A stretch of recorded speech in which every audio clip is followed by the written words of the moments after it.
Exterior. Soundstage. Dusk.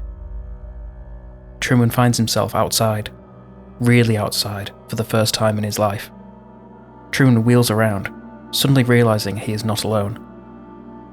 Truman's gaze finally falls on a white-haired old man. Truman.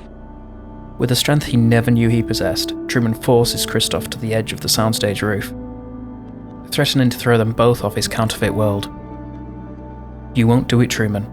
I've watched you your whole life." You never had a camera in my head. Suddenly, the doubts flood into Christoph's eyes, fearing he has misjudged Truman, fearing for his life. Incensed, Truman screams. Something was real. Something had to be real.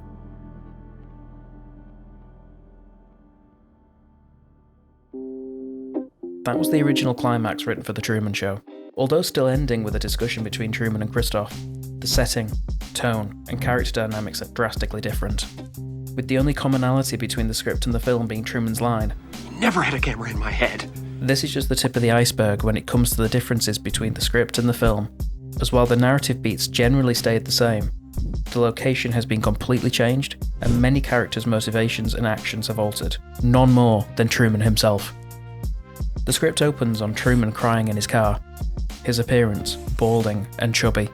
During his drive, he pours out a miniature of alcohol into his coffee. There's a stark difference between this and Jim Carrey's Truman. Take his appearance for example. The Truman that's described is schlubby and old beyond his years, whereas in the film, he's played by Jim Carrey with a full head of hair, striking features, and he naturally feels youthful due to his energetic performance. How these characters act and present themselves are totally different too. The Truman in the film endears himself to both audiences. The producers and the viewers of the show feel a sense of warmth and connection through his daily routine, and the audience of the film get a glimpse at Truman as a person. He's giving and willing to sacrifice, but he has strong elements of doubt about himself, all the while keeping a positive demeanour. It's a character you want to watch. You can see why producers would shape a show around him, but it's harder to say the same for the Truman in the script. From the moment you meet him, it's clear he hates his life. He openly weeps. He's an alcoholic. He can't stand himself, which begs the question, why would audiences and producers like him? This point is only exasperated when continuing further into the script. Truman reveals himself to be a pretty violent and resentful man. On his way home from work, he witnesses a woman being attacked and does nothing to help her. And throughout the script, he becomes increasingly erratic. He flips out at his co-workers. He's paranoid throughout almost every interaction and breaks down, resulting in him stealing a child from a mother, threatening, "Say my name or I'll smash its head open." It's a much darker and more brooding depiction of Truman. Definitely a man that audiences wouldn't resonate with and struggle to feel sympathy for. This point is highlighted once again in his fights with Meryl. Truman drags Meryl to the car to instigate his initial escape, rather than just inviting her in. And later, during their big blow-up, the fight is more drawn out. We see Christoph orchestrating Meryl's actions until she snaps at him, causing Truman to realise that she is in on it. Truman also cuts his hand on Meryl's kitchen knife before attempting to drown her in their waterbed. Both scenes in the film and the script are so similar, yet so different. Truman and Meryl's dialogue are almost identical, but rather than the passive-aggressive mania displayed by Jim Carrey, there's a scary, violent undertone to the way Truman is written. While you do understand the anger and confusion of both versions of Truman, as they are gaslit at every turn, the film's Truman never crosses that line. He never becomes the violent aggressor, and you feel the years of subservience to Meryl and his family throughout Carey's performance. But in the script, Truman is almost sadistic in some of his actions. You feel sympathy for Meryl in this scene, giving more levity to the question. How can anyone expect me to carry on under these conditions? It's unprofessional! It's not just Truman that's depicted differently though. Take for instance Meryl. In the script she is described as thin and somewhat frail, greatly contrasted to Laura Linney's glamorous 50s housewife-esque portrayal. In the film she is often shilling various household items, which is indicative of the film as a whole, as many characters are seen advertising products throughout. That is a beer. But in the script, the ad is limited to Folgers coffee. But back to Meryl, she's a court stenographer rather than a nurse. Other than these points, her character remains the same, and her fractious relationship with Truman also remains. It's just their dynamics that feel different due to Truman's overt aggression in the script. There was a scene in the script that highlights her exit from the show, where her castmates and Christoph discuss the new direction of the show. This scene was filmed, but eventually left on the cutting room floor. Much like Meryl, Marlon is written pretty similarly to how he's presented in the film. However, the heartbreaking scene between him and Truman, when you see Marlon has genuine love for him, all the while lying, feels slightly cut off in the script. After the scene, he lavishes praise onto Christoph, thanking him for helping him create such a beautiful performance. He comes across as an actor looking to boost his career, rather than someone who has grown up with Truman and genuinely loves him, all the while staying complicit with their deceit. Nothing here is fake. Nothing you see on this show is fake. It's merely controlled. In the film, that emotional scene between Marlon and Truman ends with Truman finally reuniting with his father. However, in the script, the scene where Truman initially meets his dad is much longer and action-packed. After his dad is dragged onto the bus, Truman steals a car and mounts the curb in his chase after the bus. The loss of his dad is also further explored in the script, with Truman dropping a wreath into the river on the anniversary of his death, as well as being told that it was his fault that his dad died by his sister Raquel. Yes, in the script, Truman has an older sister, Raquel. She seemingly takes the place of Truman's mother in many scenes, as she is presented as ill and seemingly frailer than his mum in the film.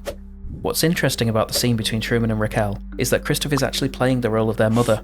He hides behind a veil, and after Truman leaves, he raises from the bed to comfort Raquel. This is just one of a number of instances where Christoph is active in the world. At one point, he is present at Truman's workplace, and there are multiple scenes where he is shown directing the actors before the final scene takes place with Truman.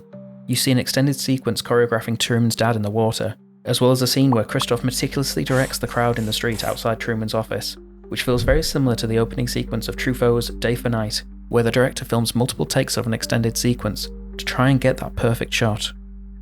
He has more of a general presence in the script, analysing Truman's actions after almost every scene. In the film, it's clear that he puts up a facade for his love for Truman, but in reality, for both the script and the film, he thinks of Truman as little more than a prop.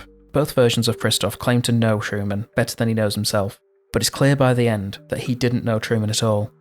He's blinded by his success in manipulating Truman throughout all of these years that he cannot see him as an individual, free-thinking person. It's not only Christoph that's guilty of this though, it's the cast, the crew, and the audience. They're all implicit, but the script and the film again present them in different ways. The script presents so much violence from Truman and the world around him that it begs the question, are these people watching the show for Truman, or to see how far him and the show are willing to go? While on the surface the audience appears to love Truman, You can do it! Hold on! you see by the end of the film how fickle they are. These people have pictures and merchandise of Truman, proclaiming their love for him, but they're happy to see him locked up against his will, even betting on whether he'll stay or go. It feels like an animal locked in a zoo, where people observe the animal from its enclosure, speculate on its life and actions, then buy plushies and merchandise of the animal. It's a cognitive dissonance that these viewers have towards Truman. Why do they cheer when Truman leaves? Are they happy that he has left? Or are they happy with the story that they're shown on screen? Their indifference to this is encapsulated by the two security guards at the end. You want another slice? No, I'm okay. What else is on? Yeah, let's do what else. Where's the TV guy? It's seemingly just another show to them. It's easily replaceable entertainment. The script takes this one step further by showing the sequel to The Truman Show, Zoe, Total Record of a Human Life. This shows that no matter how hard you try, you can't break the system. Before I conclude, I just wanted to recommend a film that encapsulates the differences between the script and the film, and that's The Naked Kiss from 1964, which follows Kelly, a former prostitute who's moved to an idealistic town, but the paranoia surrounding her former life follows her. Before long she realises that this lavish town isn't all it's shaped up to be. It takes the gritty, rough-edged script and the idealistic setting of the film and brings them both together, all the while coupling Truman's paranoia with Kelly's. Both the film and the script depict a trapped man, desperately trying to escape, but they're both presented so differently. While the script showed a more real, nihilistic depiction of the show and the world around it, the film presented Truman with an idealistic representation of life, shielding Truman from reality, but keeping him trapped in this fantasy. The differences between the two are clear in almost every aspect, from the characters, their actions, the narrative, and even the locations. The script has the show being filmed in New York rather than Sea Haven, giving it a more natural, grittier feeling than the film. It's something that would draw more similarities to its contemporaries, with the likes of Being John Malkovich being set in New York, and films like The Matrix and Dark City presenting innocuously named dystopian cities. New York is a location that's so busy and bustling that your life and purpose can get lost in it. You feel insignificant because you're one in a million, and that's what the script tried to do. It tried to show the real life of a real man in the real world, whereas the film presents Truman as the only thing that's real. It's a premise that's evolved over the past 25 years, through reality TV and social media. Everyone can be Truman, And everyone, audiences and creators alike, are still searching for that real, authentic viewing experience. I think Truman Show is something that exists on a micro level now. You know, it was kind of a story about that on a macro level, but now everybody has a subscriber channel, you know, and everybody has their own little Truman Show world. What stands out from the film is how the idealistic setting and characters defy its cynical subtext, even down to Truman's final line. In case I don't see ya. Good afternoon, good evening, and good night. It's defiance through a veil of warmth, but the script is more violent, suggesting that change can only come through violent actions. The script is ultimately a completely different film to the one audiences watched over 25 years ago, but will it still hold the same cultural significance as the final film? I guess we'll never know. Thank you so much for watching. Please like and subscribe. See ya!